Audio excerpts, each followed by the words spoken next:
All right, so this morning we are carrying on with our series on change, talking about how we can have God involved with our money, with our finances. And Peter did a great message a few weeks ago on serving God and not money. And then last week he spoke on tithes, which was excellent. And, money is a bit of a difficult topic to talk about in church, right? Because churches kind of get a bit, I was going to say crucified. I'm not sure if that's quite the right word you should use in church.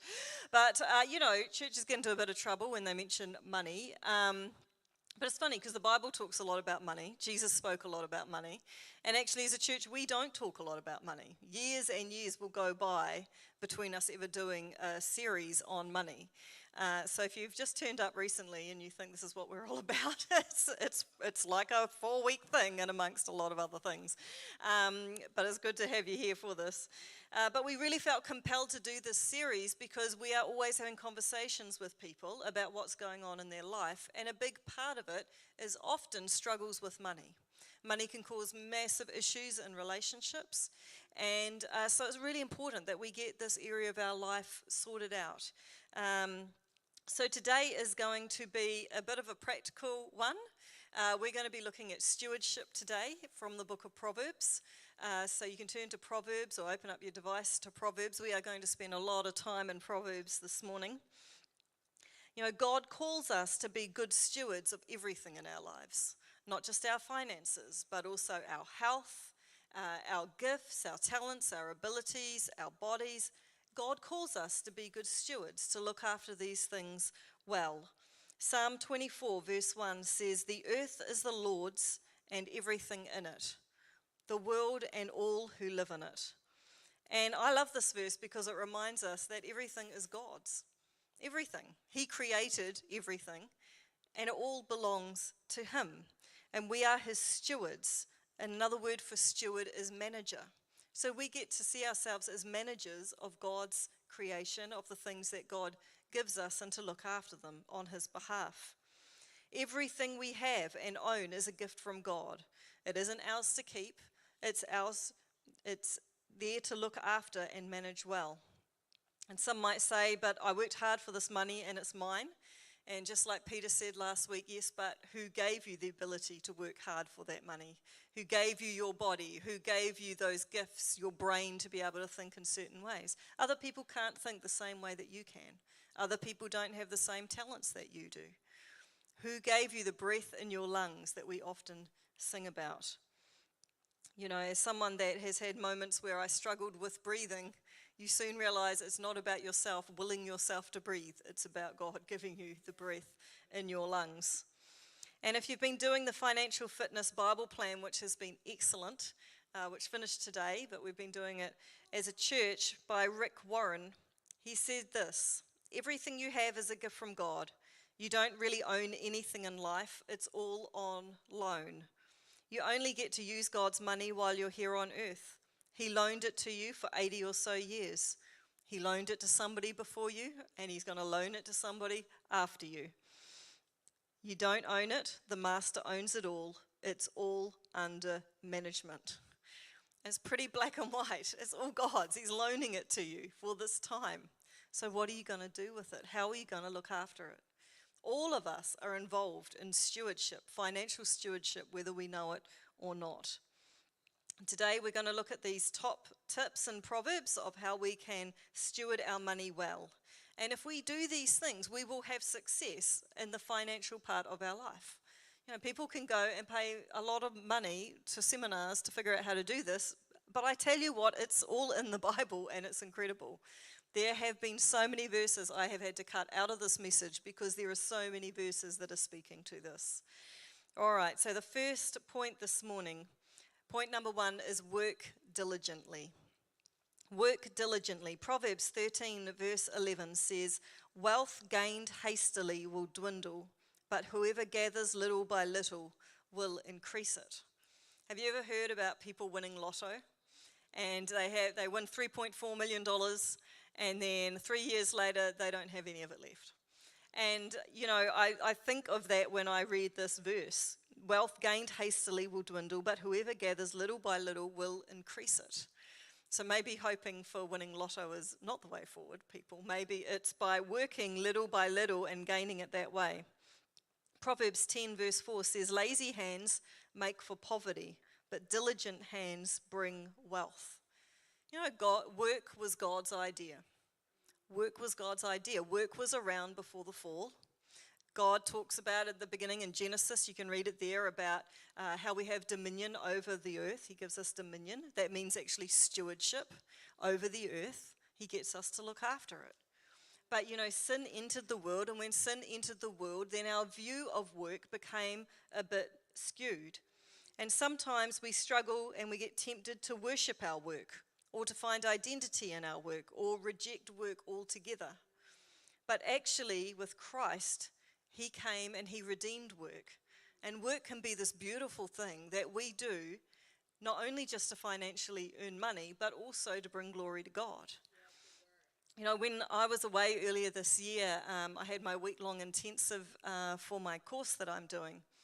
And I had this moment which was like a light bulb moment for me. And what happened was my tutor was talking about a particular movie, the movie Chariots of Fire. And I'd never watched that movie before. I knew the music from it, but I had never actually watched it. And anyway, he was talking about the main character, Eric Liddell. And he shares this part of the movie with us where Eric Liddell is weighing up whether to go and be a missionary in China or whether to run and win gold medals or hope to win gold medals for his country. And Eric Liddell, he says this one thing. He says, I believe God made me for a purpose, but he also made me fast. And when I run, I feel God's pleasure. When I run, I feel his pleasure. And this light bulb moment went on for me. As the tutor said, how would it be if you said to yourself, when I study, I feel his pleasure? Or when I work, I feel his pleasure? And I want to ask you today, how would that be for you? If you said to yourself, when I teach my students, I feel his pleasure. Or when I'm doing the finances in my business, I feel his pleasure. Or when I'm working as a mechanic, I feel his pleasure. Or when I'm walking the wards of the hospital, I feel his pleasure. Because when we understand that we can feel his pleasure in the things that we do day to day, and not only feel his pleasure, but bring him pleasure, I think it brings a why to what we're doing. It gives us a reason and it gives us a purpose. And I wonder if maybe for some of you here today, it even blows your mind to think that you could bring God pleasure by just being you, by doing something in front of you. Maybe it blows your mind that you think that you could bring God pleasure, that you could touch his heart by the things that you are doing. And so I want to encourage us when it comes to our work that we look at it differently. We don't just go, oh, it's work, that's just that thing I have to do. But let's look and go, wow, God, how is it that by doing this thing in front of me, I become closer to you? And I tell you, since that moment, I'd never thought going into study that I would become any closer to God through study. I purely was doing it out of obedience. You heard my message. Yes, Lord, all right, I'll do it. That was why I was doing it. But I tell you what, it's changed my life. And it's changed my perspective because it's brought me closer to God in a whole other way. And it's opened up my eyes. Maybe you're here today and you're thinking, well, work doesn't bring me any pleasure. There is no pleasure in what I do. You have no idea who I work with and what I have to do. But I think sometimes it's a change of perspective. It's a change of perspective. It's going, God, I'm going to invite you into my work. And sometimes it does mean a change of vocation, a change of workplace perhaps. But I want to encourage us that we bring God into our work and we do it diligently. And I understand there are many different reasons why people can't work due to illness and different things like that. But, you know, I have people in my life who are unwell and literally bedridden for years and years and years. And they achieve more than most people I know from their bed. And so I want to encourage you, don't let things hold you back. Don't put barriers there and think, oh, I can't do that. Because God will give you an idea. God will give you a way forward. And beautiful things can come out of our work. And it's all part of a much bigger topic, but I wanted to share with you, diligent hands bring wealth. Let's be diligent in our work. The second one this morning, second point, is plan wisely. Plan wisely. Proverbs 21 verse 5 says, the plans of the diligent lead to profit, as surely as haste leads to poverty. To be a diligent person, you have to have plans. So do you have plans? How are your plans going? Do you have goals for your life? Have you thought about where you want to be in 5 years' time, 10 years' time? Have you thought financially about some plans, about some goals? About nearly 6 years ago, over 6 years ago, Peter said to me for our 20th wedding anniversary, he wanted us to go to Queenstown. And I look after the money, so I said, no, that's not going to happen because we can't afford it, right? I'm like the stop person. He is the go person. And he said, no, we're going to do this. We are going to plan for this thing to happen. And this was in the January, our anniversary was in the September. And I said, all right, okay, let's get faith with this. And so every little bit of money that would come in, that didn't need to be used on bills and things, it went over into this other account. And that September, we got to go and celebrate our anniversary in Queenstown. But it wouldn't have happened if we hadn't planned 9 months earlier for it to happen. And then on our 25th wedding anniversary last year, we went back and did it again. And it wasn't half as hard the second time because we'd already planned it once. And we already knew that it was possible and we could do it again. So what are your plans? If you're married, it's important that you're on the same page with this. To be a good steward of what you have, it's very important that you know where your money's going. Have you ever looked at your account, your bank account, and thought, where's it all gone? I have that often. I look at my account, I'm like, where did all the money go? There was money last week, there's not money there now. And then you look and you're like, oh, that's right. There's all these bills that have disappeared off to be paid. But know where your money is going. It doesn't sound very spiritual, but budgeting is a really important thing in your life. I have a friend who talks about getting rid of pests in the pantry. Pests in the pantry. Pests in the pantry are those things that eat away at your finances. They're things like multiple coffees out. $5 here, $5 there. They're things like not paying your bills on time, and so you get stung with interest as well. They're things like grocery shopping when you're really hungry and the trolley gets filled up twice as fast. It's things like buying things to reward yourself because you've had a really good day or because you had a really bad day. It's things like that. They just eat away at your finances. Deal with the pests in the pantry and you will find that you will have more money, not pests. Proverbs 21 verse 20 says, the wise store up choice food and olive oil, but fools gulp theirs down.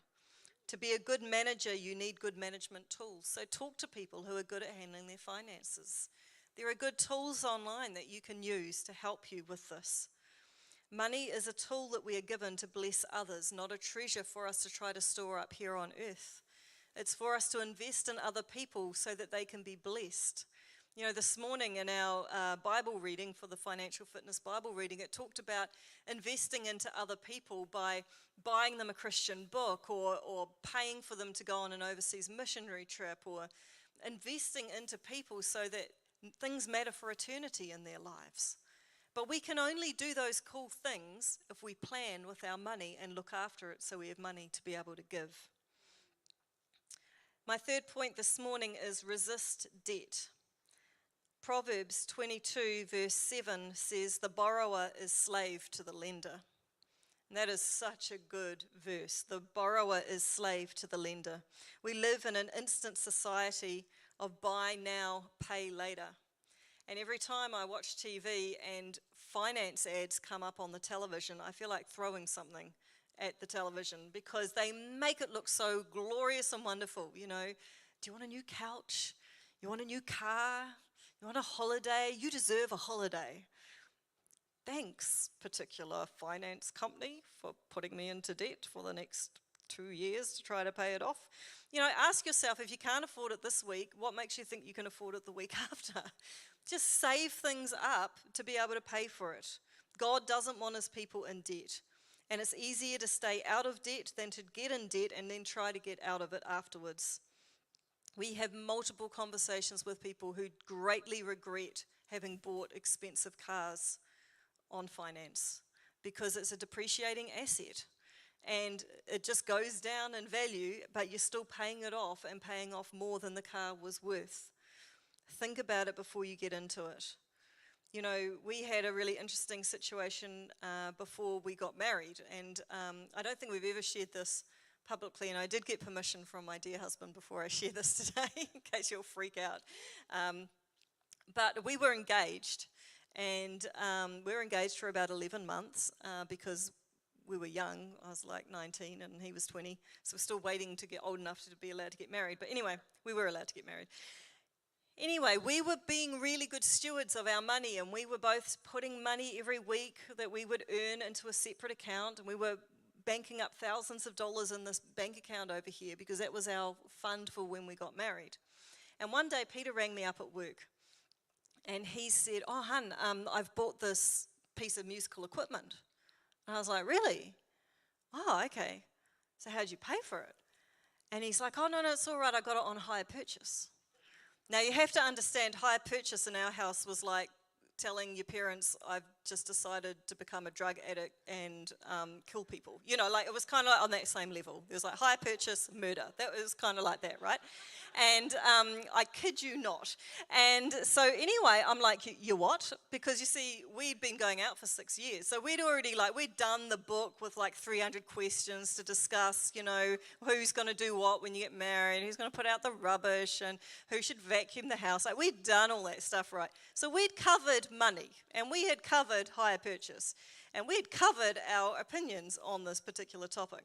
And so when he shared this with me, I think I nearly exploded at work, and my poor boss had to deal with me for the rest of the afternoon. And so I got home, and I was just so angry. I was so angry, and honestly, I was like, "Lord, I don't know if I can marry him. Like, I actually don't know if I can, because this is a deal breaker, and this is all bad, right?" And so this is the most craziest part of the whole story, is I went for a run. Now, if you know me, I don't do that. I didn't do it then, I don't do it now. And so I went for this run, and it helped calm me down somewhat before I went over to his house. And so we had an interesting conversation outside his house, and it kind of went along the lines of, well, I won't tell you the whole conversation, but the main gist of the conversation, you know, it's happily ever after, right? Because we've been married 26 years nearly, so it's all good. But it basically went along the lines of, "Okay, so you've gotten this hire purchase. Well, let me just tell you that I will not be marrying you while this hire purchase still exists. So you need to pay off this hire purchase before we get married, come September." To which he said, "Okay, that is fair enough," because he knew I'm not married anyone that had any debt, right? And so anyway, he faithfully worked hard, carried on putting his money in our joint account, because, you know, we weren't skimping there to pay over there. No. So anyway, it all was all good. You're all really thinking I'm a really bad person now, aren't you? But anyway, this whole other side of Annika comes out.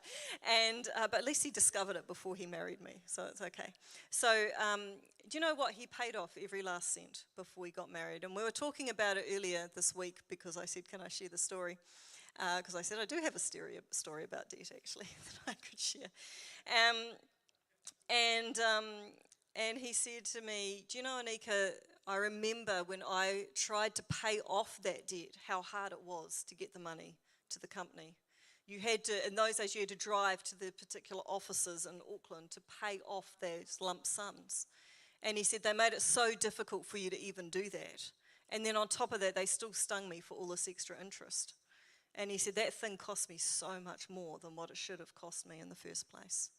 And it was just this really great lesson for us right at the beginning of marriage.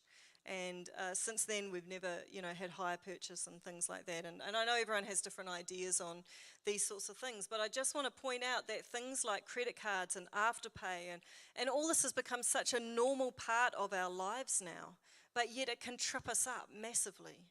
And it can just sit there, and it can bring such stress in our lives and in our relationships. So I just want to really caution you and say, think really carefully before you decide to get something and get yourself into debt as a result of it, because generally it's not worth the stress. It's important to pay back debt as well if you owe debt. Psalm 37:21 says, "The wicked borrows and does not pay back, but the righteous is gracious and gives. You know what? Even if it's $20 a week, pay it back at $20 a week. That shows incredible integrity, and it's really good. It will do your heart good. Don't just walk away from things. All right, point number 4 is seek contentment. Proverbs 23, verse 4 to 5 says, "Do not wear yourself out to get rich. Do not trust your own cleverness. Cast but a glance at riches, and they are gone, for they surely will sprout wings and fly off to the sky like an eagle." Oh, it's really good. They will surely sprout wings and fly off to the sky. I reckon that is what finances are like a lot of the time. One of the biggest keys of staying clear of debt is learning to be content. It's learning to be content. It's learning to be happy with actually what you've got. So much of the stuff we buy we don't need. You know, Peter wrote on the Bible plan that we've been doing about how there's this thing in the world of musicians called GAS, Gear Acquisition Syndrome, where people buy more and more gear and musical instruments to try to bring on that creativity, to kind of create that new thing. And it's so easy, but you know what? It's not just musos that do this. This happens in all spheres of life and all hobbies. We can just get carried away wanting more and more. And if you're struggling with this, I want to ask you, what are you filling your mind with? What are you looking at? What are you concentrating on? If it's always looking at new house things or new clothes or new watches, new cars, new stereos, whatever that thing is that you're always wanting more of, then maybe for like 4 weeks, don't look at any of it. Take a break from it and just see what happens to your mind and see if your contentment level rises. 1 Timothy 6, verse 6 to 8 says, "Now godliness with contentment is great gain. For we brought nothing into this world, and it is certain that we carry nothing out. And having food and clothing, all these that we shall be, with these we shall be content." We bring nothing into this world, and we will take nothing out of this world. My dear children remind me as they look at my china cabinet that when I die, it will all go. Because they could not care less about my china in my china cabinet, much to my mother's horror, who says she's passing me down all her china, which my husband is a little unsure of. So it'll be interesting, but I would love it. Anyway, it's all going to go because my kids could not care less about the china in my china cabinet. What is worth something to you will not be potentially worth anything to the next generation. So why spend all your time gathering things up? Happiness doesn't come from filling us up with temporary things. They don't last. Let's build our lives on things that matter for eternity. God will last, people will last, and that is what matters. My 5th point this morning is exude generosity. Exude generosity. Proverbs 11, verse 24 to 25 says, "One person gives freely, yet gains even more. Another withholds unduly, but comes to poverty. A generous person will prosper. Whoever refreshes others will be refreshed." Sometimes we need a transforming of our minds because we have old ways of thinking. We have things like just look after number one and then everything will be okay. You know what? You're going to have a pretty unhappy life if all you do is look after number one and not worry about everybody else around you. There is so much excitement that happens in life when you are a generous person and when you give and when you bless and when you surprise people. It is a fantastic, fantastic thing. 2 Corinthians 9 verse 6 says, "Remember this, whoever sows sparingly will also reap sparingly, and whoever sows generously will also reap generously." This is a biblical principle. As you sow, so will you reap. A farmer doesn't expect things to grow unless he's planted seed in the ground. If he didn't plant any seed, he doesn't sit there waiting for something to grow. Often in life, we're waiting, we're praying, we're asking God for something to grow, and we haven't even sown any seed into that place. Let's be sowers of seed. Sometimes we need to sow financially when we're needing a bit of a breakthrough financially. You know, I remember years ago, it was around the time we'd just taken over leading the church. So it was about 17-ish years ago. And within a few months of us taking over leading the church, we got this letter from council that said you can no longer have more than 50 people meet in this building because it is not up to compliance. It's not up to the code of compliance for the council. And so that week was Easter. And so that week we had to contact everyone in the church and say, we can't meet this week, and put everyone into connect groups for Easter.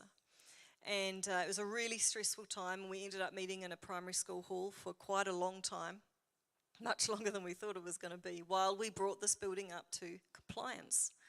And during that time, we had to put in a lift, and we had to add in the extra toilets, and we built this wall, and we upgraded so many areas of the church, seen things and unseen things that no one would notice, to bring it up to compliance. And it was a pretty stressful time, I have to be honest. But it was interesting. I remember around that time, we were wondering how were we going to pay for something. And I remember we were in a staff meeting and we're praying, and our youth pastor said, why don't we give some money away to another church? Why don't we sow into another church, bless another church? And which doesn't make sense, does it, to your mind? Because you've got to hold on tight. He said, why don't we sow? So we did that. We sowed into another church to bless them. And I tell you what, it was like the gates of heaven opened and all this money came and flowed through for us to be able to do what we did, to be able to come back here into this building. God is so faithful, and it doesn't make sense, but God says, test me in this and see what I will do. And I want to encourage us that we would be people that are so generous with our sowing, that God will just come and do amazing things. Many years ago, I'm not a gardener, but many years ago I decided that we'll have a go at a veggie garden. That was a lot of work. It only lasted like a year or two because it was a lot of work. So God bless all of you that have veggie gardens. I think you're amazing. But what I did do was one day I just threw out all these pumpkin seeds from the middle of our pumpkin. And because I thought, oh, that'd be cool to, if they grew. Well, I tell you what, did they grow? They took over our whole backyard and over the fence and to our neighbour's backyard. It was kind of embarrassing. They were the best pumpkins I've ever seen. And it was purely from let's chuck some pumpkin seeds onto the grass and see what happens. They grew. As we sow things, if you want to get pumpkins, you sow pumpkin seeds. Sow and you will reap. We don't give to get, as I said earlier. That's not the purpose of sowing. But there is something to grasp in this, which is why it is so cool that we get to have a vision offering. And we get to step out and we get to be pushed a little bit further out of our comfort zone. And then we get to have amazing testimonies like we did this morning. Follow those God nudges that he gives you. There will be so many opportunities throughout your day where God is like, why don't you bless that person? Why don't you pour out in that person's life? Why don't you send that person on a holiday? Why don't we do these things, people? It changes lives. It impacts people's lives in incredible ways. We get to partner with God to make a difference to the people around us. He invites us to partner with him, and we get to do far beyond anything we could ever hope and imagine, because that's what God does. He blows our mind all the time. Can I have the band up this morning? I want to pray for us today that we will grasp how wonderful it is when we let God be a part of our finances. God is so faithful, and God is so good. And sometimes, like as a parent, we can look at things our kids are doing and we just think, why don't you just do this? It would be so good for you if you just do this. But they don't listen. I wonder if sometimes God's like that in the area of finances. He's like, I've given you my word. I've given you these principles. Why don't you trust me? You trust me with other things in your life. Why don't you trust me with this? Let's be ones who trust God with our finances. Let's stand together. I'm just going to pray before we have this last part of the song, and then we're going to finish up. But Lord, I just want to thank you today, God, that the earth is yours and everything in it. The earth is yours and everything in it. Lord, we do what we do because you enable us to do it. God, you give us the breath in our lungs. You give us the ability to work. Lord, I pray for each one today that we would have a fantastic, beautiful, God-given view of the vocation that you have got us in, that we would see, God, that we can bring you pleasure. And God, that you look at us with pleasure as you see us working. Lord, I pray we would be ones who are diligent. Lord, I pray that we would be ones who are generous. Lord, I pray that we would be ones who would resist debt, and Lord, who would be so content, God, with the life that you have given us. Lord, that we would not be running around seeking after things that will just disappear through the grasp of our hands.